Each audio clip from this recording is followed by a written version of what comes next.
지리산 청정골 자연을 담다. 메주, 된장, 고추장, 청국장, 청국분말. 진산명가 010-8322-5013.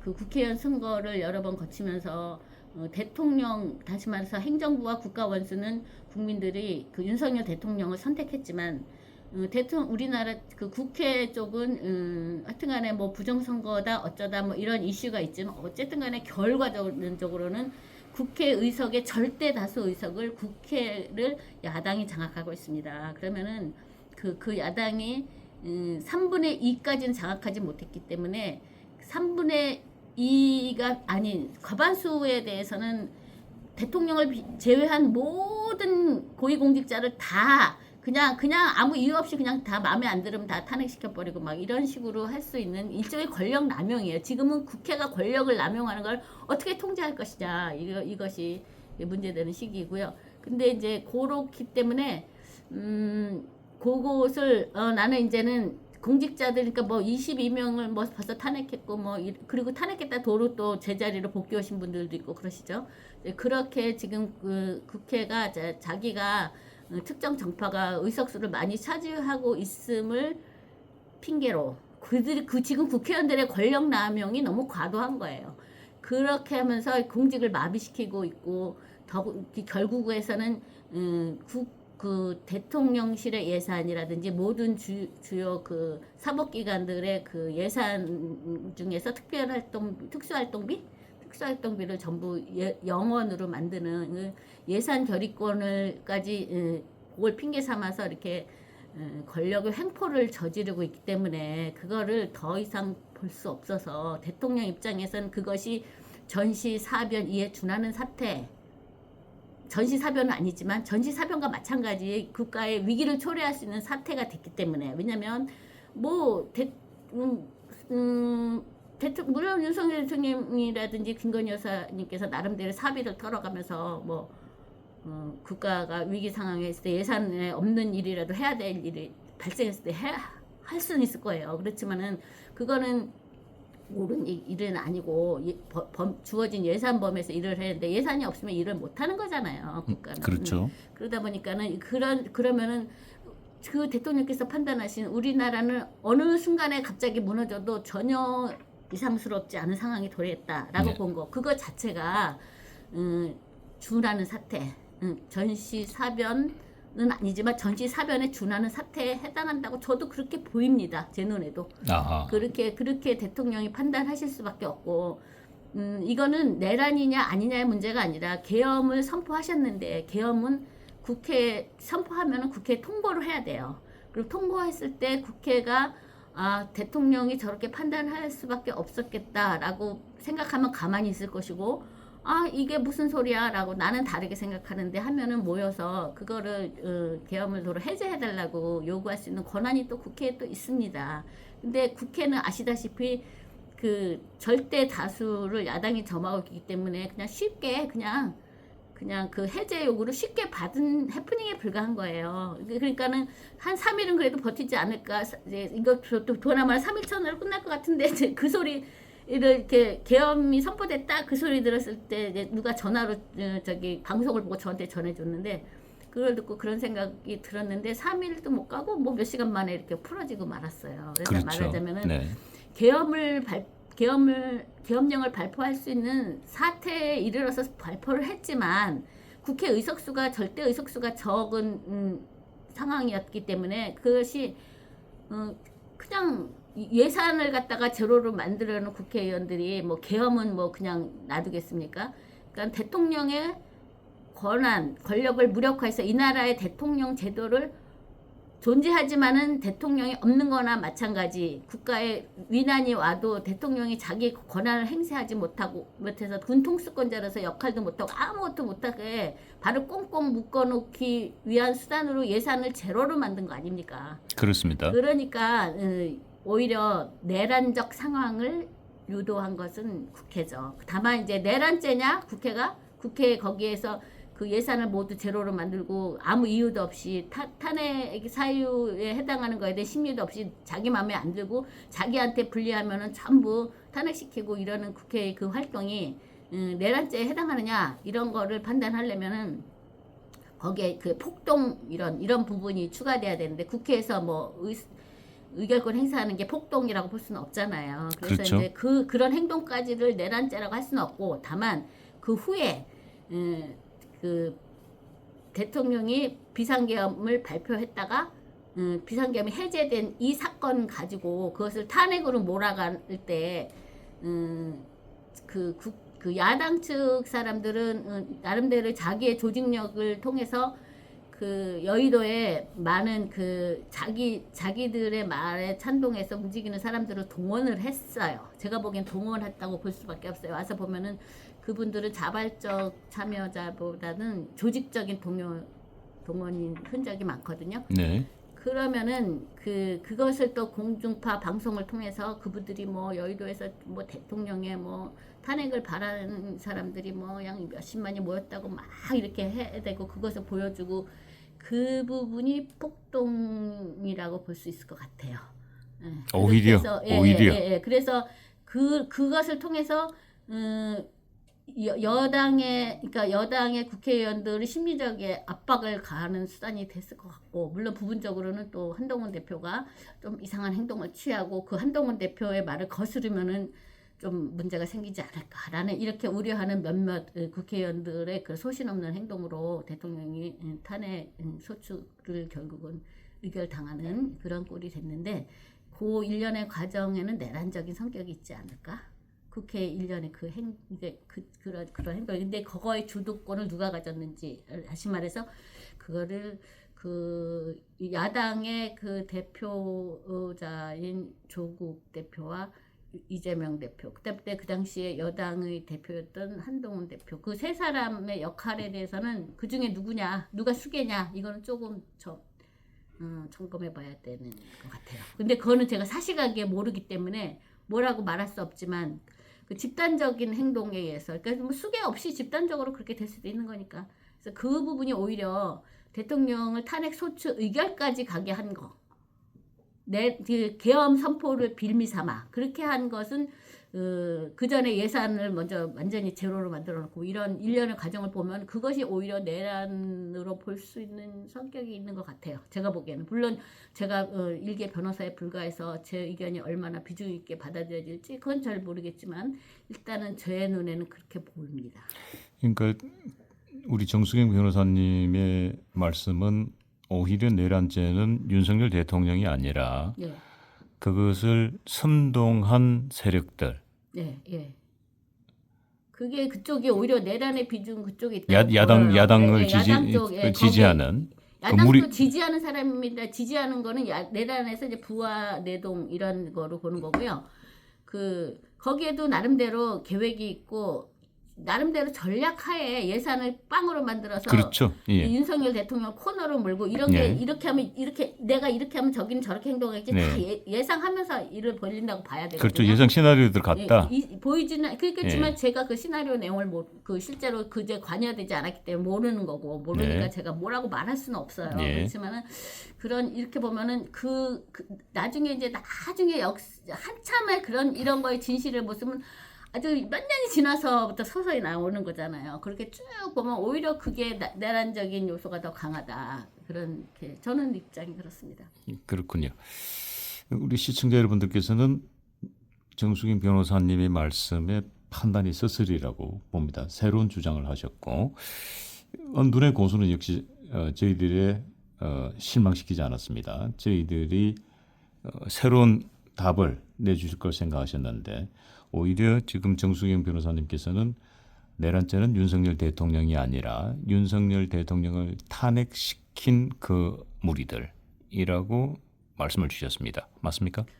큰 틀에 보면은 그런 취지에 찬동하는 거죠. 그렇게 본다면은 제 의견에 찬성합니다. 예. 자, 그런 와중에 사실은 이번 12.3 비상계엄 당시에 가장 놀랐던 사실은 이 계엄군이 가장 먼저 도착한 곳이 중앙선관위였지 않습니까? 중앙선관위 그리고 과천선관위, 관악선관위군요. 관악선관위 그리고 수원의 선관위 연수원. 이 아무도 예상하지 못했던. 아니 그러면 모든 병력이 이 내란을 하기 위해서는 그 국회의원이 가지고 있는 계엄령 해상권을 막기 위해서는 잠깐만요. 잠깐만. 계엄 이꼴 내란이라고 하는 생각부터 버리셔야 돼요. 네. 왜냐면은 지금 예전에 5.18 때 비상계엄 확대 조치라든지 그다음에 12.12 사태라든지 그 일련의 그때의 그 비상계엄이라든지 계엄이라든지 이런 거는 그 대통령이 계엄을 선포한 게 아니라 계엄군이라고 그러잖아요. 계엄군. 그렇죠. 예. 그러니까는 지금은 윤석열 대통령은 본래가 계엄 선포를 할 수 있는 권한자예요. 그렇죠. 그 자기의 예. 권한을 행사한 것이지 내란이라는 거는 권한자 아닌 자가 권한자의 권한을 찬탈하는 과정에서 발생하는 겁니다. 그렇기 때문에 계엄 선포 이콜 내란이라고 생각하면 안 돼요. 다만 대통령이 계엄 선포한 것이 그분이 대통령으로서 그 전시, 사별, 이해, 준하 지금 이렇게 예산을 제로로 만들어 놓고 시탁하면 자기 마음에 안 들면 무조건 탄핵시켜 놓고 뭐 이러는 이 정국을 이해 준하는 사태라고 대통령께서 판단하시는 것이 법률적으로 볼 때도 완벽하게 옳은 판단이냐.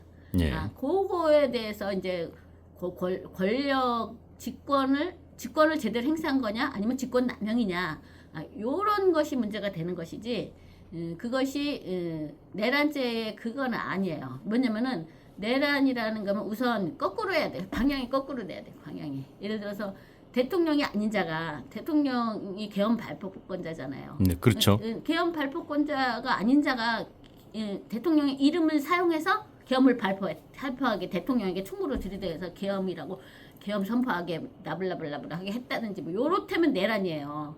근데 그게 아니라 대통령은 자기 의지로 지금 심지어는 국무회의를 소집을 했는데 국무위원들이 이거 막 주저하고 왜냐면은 발표해봤자 이 헌법상 그 국회에서 해제를 요구하면 곧바로 해제될 수밖에 없는데 그런 해프닝을 무리수로 왜 두나 해서 그런 생각이 없었을까요? 국무위원들은 그 정도의 헌법상식은 다 갖고 있잖아요. 그러니까 그렇죠. 당연히 그걸 반대할 수밖에 없어요. 왜냐면 너무나 일하기 힘들고 괴롭히고 진짜 이것도 못하고 저것도 못하게 하고 어렵게 하는 그 고충을 당하고는 있지만 그런 거 계엄 선포해봤자 몇 시간 요번엔 몇 시간만이죠. 심지어 며칠도 못 가서 다 보나마나 해제 당할 텐데 그 해제 당했을 때 그 반대적인 그 무리수가 있잖아요. 그러면 그렇죠. 그거에 대한 걱정이 국무위원들이 없었겠습니까? 당연히 그러니까 있죠. 국무위원들이 하나같이 반대를 하고 막 네. 이랬다는 거 아니에요. 그리고 이것이 또 경제를 어렵게 할까봐 또 막 그런 것도 어렵게 하고 막 그런 것을 반대를 했는데도 그 반대를 꺾고 대통령께서 발표하신 거잖아요. 그렇습니다. 그러면 누가 봐도 대통령께서 누구도 대통령이 누구한테 뭐 사주당해가지고 발표한 게 아니라 대통령이 자기 고유 권한을 자기 판단을 해서 발표하셨고 발표하신 다음에 곧바로 또 국회에 또 통지를 해서 국회의원들이 그거 알고 뛰쳐와가지고 그것을 몇 시간도 못 참아주고 그 해제를 시켜버렸잖아요. 그러니까는 이거는 내란의 그게 성립 요건이 처음부터 안 돼요. 내란은 방향이 거꾸로 해야 돼요. 대통령이 꼭두각시처럼 발표했다든지, 응?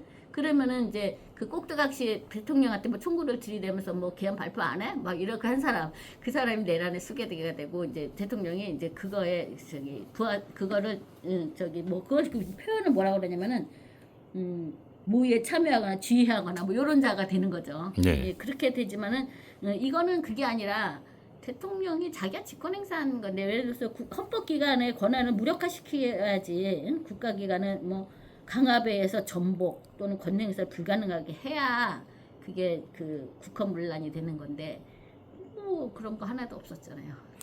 그러니까 말씀을 정리하자면 대통령은 대통령의 권한을 사용했기 때문에 대통령 스스로 또 어떻게 보면 대통령이 누구의 그런 뭐 꼭두각시로 한 게 아니잖아요. 네. 그냥 본인이 스스로 결단한 것이기 때문에 그리고 나름대로 절차를 거쳐서 한 거라서 이거는 내란 처음부터 내란은 저거가 안 돼요. 근데도 뭐 왜 공소장에 공소장에 구속영장 청구할 때 뭐 범죄 제명을 갖다가 뭐 검찰에서 무슨 뭐 뭐 그 김용원 장관님인가 그분에 대한 구속영장 청구서 할 때 제명을 갖다가 내란이라는 표현을 썼고 거기다가 그 공범으로 대통령을 이렇게 언급한 표현이 있었다. 뭐 언론에서 뭐 그런 말이 나오던데 그거는 제명 표시 잘못하는 경우 많아요. 그리고 또 그 검찰에서 그 구속영장 청구하면서 그걸 안 쓸 수가 없는 게 언론하고 막 거기서 막 떠들어대는 게 내란 막 이렇게 떠드는데 그걸 안 쓰면은 또 그 구속영장 청구하신 일에 그 일을 하셨던 검사님이라든지 그런 분들이 이걸 내란이라고 안 하고 직권남용이라고 했다든지 뭐 이런 식으로 쓰면 또 그분을 또 탄핵 의결까지 해버려요. 그러니까는 그렇죠.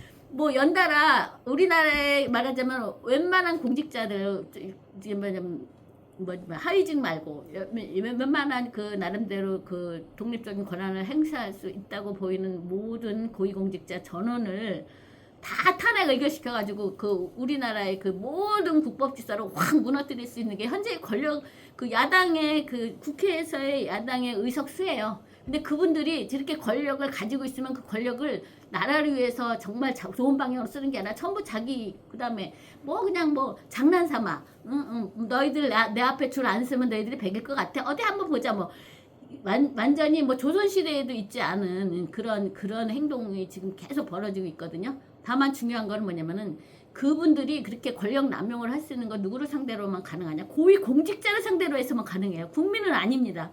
그러니까는 국민들은 너무 얼어붙을 필요 없고 국민들은 올바른 판단을 하실 수 있고 국회가 잘못하는 거에 대해서는 국민들께서는 그 비판은 하셔야죠.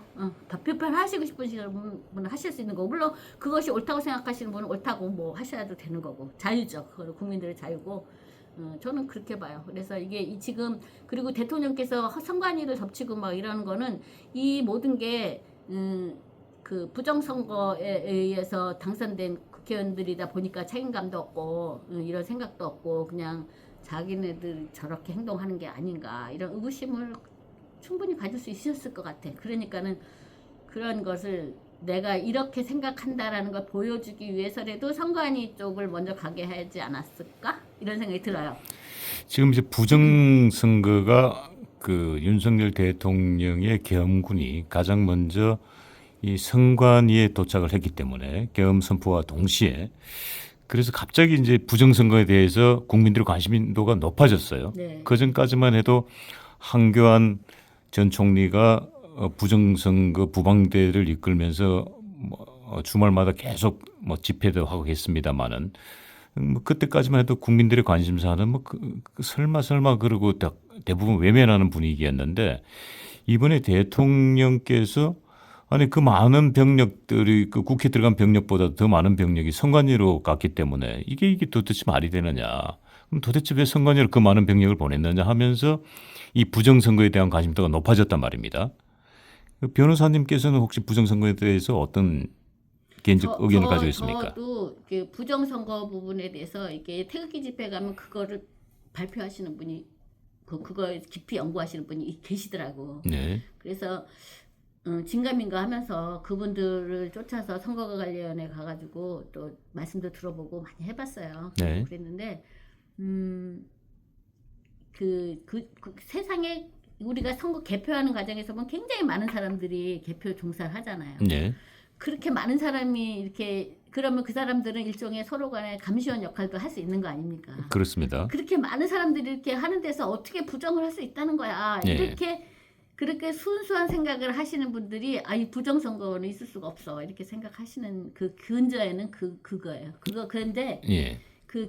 저는 이제 그분들이 그 개표하는 과정도 밤 꼴딱 새면서 어느 특정 그 선거구를 지켜본 적도 있고 그런데 그분들은 그냥 진짜 순수하게 그냥 막 개표만 해요. 하나도 그분들 손에서 문제되는 건 하나도 없어요. 그렇습니다. 예, 그건 하나도 없고 제가 이제 요번에 요번 총선 요거를 제외한 그 전까지 4개 총선 대선 뭐 보궐 대선 뭐 이렇게 쭉 그거에 대해서 좀 연구를 하고 증거 이렇게 수집된 증거 가지고 검토도 하고 뭐 그 선거관리위원회 규칙이라든지 그다음에 뭐 또 업무 매뉴얼도 있고 뭐 그다음 그 분들이 법정에 나서 증언한 거 뭐 그분들의 진짜 진술한 거 이런 거 전부 해가 전부 이렇게 검토하고 수집된 증거 이런 거 다 비교해가면서 이렇게 저거 한 거 했는데 부정이 없는 건 아니에요.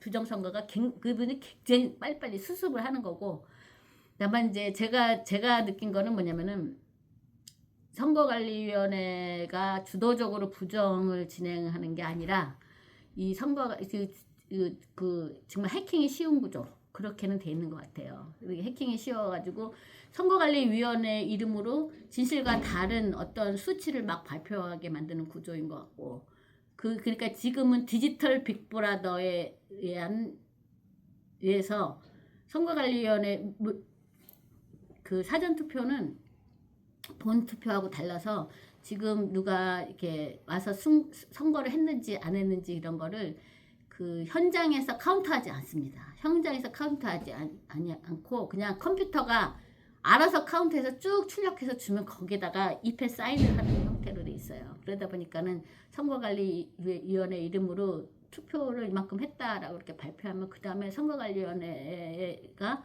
거기서 수습해야 되는 어떤 이상한 그 구조로 돼 있고 그런 거 아닌가 이런 생각이 좀 전에 그런 의문을 가져본 적이 있고요. 제가 뭐 고권에 대해서 예전에 그 부정선거 방지된가 거기서 참관인 교육하면서 한 게 있어요. 좀 너무 많은 내용을 하니까는 막 빠르고 그래가지고 내용도 빠르고 그래가지고 좀 처음 들어보시는 사람들은 어려울 수도 있어요. 근데 그거를 보시면은 저는 부정선거가 없다고 생각하지 않아요. 부정선거는 있다고 봅니다. 제가 그 한교안 전 총리를 만났는데 그 한교안 전 총리에게 그 부정선거 관계에 대해서 여쭤본 적이 있습니다. 근데 그때 자신 있게 말씀을 하시더군요. 그 부정선거와 관계된 물증은 다 확보됐다. 단지 여론이 우리를 도와주지 않을 뿐이다. 그런 말씀을 드린 적이 있습니다. 황교안 대표님 경우 뭐가 문제냐면은 그 황교안 대표님께서 부정 선거에 대한 증거를 많이 갖고 있는 거 맞으세요. 네. 왜냐면 모든 그때 부정 선거 감시하는 그런 그 시민들이 네. 인원이 많지 않아서 네. 모든 선거를 다 하지 못하고 황교안 대표님이시라고 그 대표님이 출마하신 그 지역하고 그다음에 대표적으로 이제 그 오세훈 시장님이 출마하셨던 그 지역에 많이 투입이 됐고 다른 분들은 이제 흩어져서 이렇게 찬발적으로 됐거든요. 네. 그런데 이제 그래서 그때 동영상도 엄청 많아요. 엄청 많고 그것이 다 황교안 대표님께 다 전달된 것으로 알고 있습니다. 그래서 황교안 대표님께서 그 부정에 대한 증거는 넘쳐나게 많이 갖고 계시는 것도 맞고 네. 그 동영상 자료라든지 이런 거 보면은 정말 뒤집어질 정도로 진짜 그 가짜 투표지 막 그 여기 선거 사전 투표함을 열지도 않았는데 투표지 분류기라고 그래가지고 전자개표기라는 게 이미 막 한참 돌아가고 있는 장면도 나오고 다 있어요. 그래서 그건 넘쳐나게 많은데 다만 문제는 뭐냐면 그 당시 어떠한 사정으로 황교안 대표님께서 선거무효 소송에 동참을 못 하셨어요. 그분이 네. 아마 대표님이다 보니까는 본인의 하나 대표직을 사임했다 하더라도 다른 분들에 대한 의견을 무시하고 본인 독자적으로 행동할 수가 없어서 의중을 물어봤다가 그러면 당선된 사람은 뭐 부정선거로 당선됐다는 거냐 뭐냐 실제로 자기들이 부정하고 그런 거 하나도 없는데 그런 거 사이에서 그분이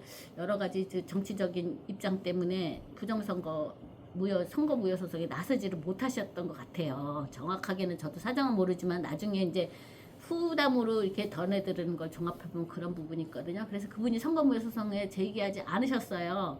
그런데 그 많은 증거들을 사람들이 황교안 대표님한테만 갔겠냐. 다른 분들도 다 공유됐을 거 아닙니까? 그렇죠. 그러다 보니까 다른 선거구의 선거무효 소송에 나서고 그런 분들이 그 증거를 많이 활용했을 것도 같은데 문제는 그 선거무효 소송은 국회의원 선거무효 소송은 해당 지역구 자기 선거구에서 수집한 증거 그거 가지고 싸우는 거 아닙니까? 예. 그러다 보니까는 황교안 대표님 지역구에서 수집한 증거를 다른 지역구에서의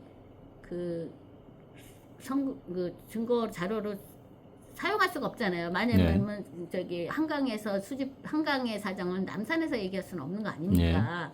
그러다 보니까는 그 재판이라는 거는 10중 8구 네 말이 맞아. 라고 확신을 주는 증거를 법관에게 제시하지만 법관은 그거에 대해서 네 말이 맞아 무효야 이렇게 땅땅 쳐주거든요. 근데 그게 뭐냐면은 네 지역에 대한 게 아니잖아. 예. 다른 거잖아. 이런 부분 때문에 재판관들로서 그런 경우 재판하기 굉장히 어려워요. 그러다 보니까는 뭔가 이게 문제는 있는데 문제는 있지만은 이렇게 땅땅 칠 수 있을 만큼 자신 있게 땅땅 칠 수 있는 상태가 안 되니까 그러다 보니까는 다른 지역구에서 선거무효 소송을 많이 제기하신 분들은 그 증거가 어려움 속에서 그 실제로 이루어진 그 증거는 없고 나중에 개표가 된 거에 대한 증거만 있거든요. 근데 개표된 거에 모양이 이상하고 막 이런 것만 있는 것이지 또 이런 부분이 좀 있었던 거 아닌가 싶어요. 그런데 다만 이게 대통령 선거에서라면 한 지역에서 일어났던 그 부정의 증거만 가지고 대통령 선거 자체를 몽땅 무효화시킬 수 있거든요. 예. 근데 이게 국회의원 선거였다 보니까 이런 우리가 국민들이 그 부분 때문에 좀 이렇게 오해하시는 분이 있어요. 선거 무효난 거 하나도 없다라는 그런 얘기 나오거든요. 그래서 그거는 그런 걸 아시면 돼요. 그러면은 이게 이런 건 아니구나. 모든 것이 아직 밝혀지지는 않았지만은 그런 거예요. 뭐 법관이 자기 식구끼라서 자기 식구 선관위하고 법관이 동일한 조직이라서 뭐 이런 건 너무 앞서간 얘기고요. 물론 이제 구조적으로 좀 애매한 부분이 있어요. 그렇지만은 그런 부분이 있기 때문에 우리가 많은 분이 선거 그 감시 활동에 투입이 돼야 되고 그다음에 선거 참관인들이 결국은 현실적으로 감시를 해야 되는데 이 선거 참관인들이 이런 선거 참관 경험이 있거나 막 이런 부정 선거를 감시하는 이런 능력이 있거나 이런 분들이 배정되는 게 아니라 보통 보면은 각 국회의원 후보자들 대해서 자신들에게 많이 이렇게 와서 봉사를 많이 해주신 분이라든지 그분들한테 이렇게 배려 차원으로 배정되는 경우가 굉장히 많아요. 그거부터 고쳐야 돼요. 그래서 그런 게 필요한 것 같습니다. 예. 자, 마지막으로 오늘의 주제인 헌법재판소의 이 탄핵 심판 과연 기각될까요? 인용될까요? 이게 제일 궁금하네요. 그거는 이제 우선 그 윤석열 대통령에 대해서 진행되고 있는 그 수사 있잖아요. 지금 공수처에서 이제 수사를 하게 될 것 같은데. 네. 그 내용도 지켜보실 거고요.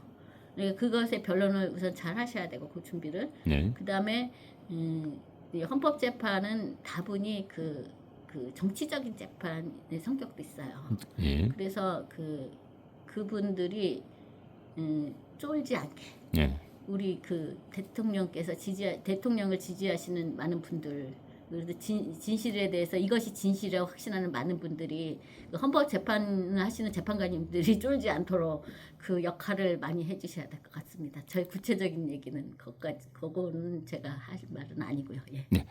결론은 헌법재판소 재판관님들이 쫄면은 인용이고 예, 쫄지 않으면 기각이군요. 예, 그겁니다. 예. 네.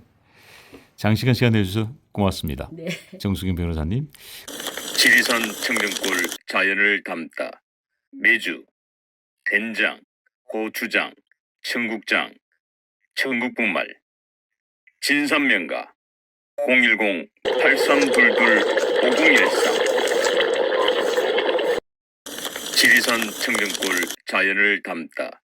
매주 된장, 고추장, 청국장, 청국분말, 진산면가 010-8322-5013